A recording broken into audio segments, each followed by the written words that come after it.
कक्षा 10 की जो प्रश्नावली है 8.2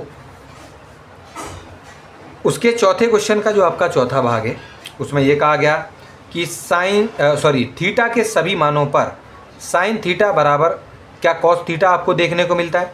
तो देखिए ये बात बिल्कुल गलत है। क्यों गलत है, यहाँ देखिए, देखो साइन थीटा बराबर वो कह रहे हैं हर जगह पर कॉस थीटा के बराबर होगा। अगर हम थीटा की जगह पर 0 डिग्री लिखते हैं और यहाँ पर भी कॉस के जो थीटा है उसकी जगह पर भी 0 डिग्री लिखते हैं अगर, तो यहाँ साइन 0 डिग्री की जो वैल्यू होती है वो होती है बच्चों 0, जबकि कॉस 0 डिग्री की वैल्यू 1 होती है। ये दोनों तो बराबर बिल्कुल नहीं है, ठीक है कि नहीं।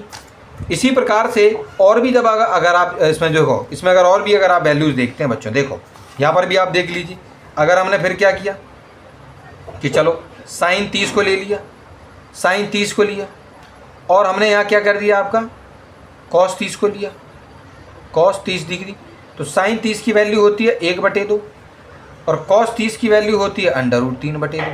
तो देख लीजिए √3/2। तो कहीं पर भी इनकी वैल्यू बराबर नहीं है किसी भी थीटा के लिए, देख लीजिए।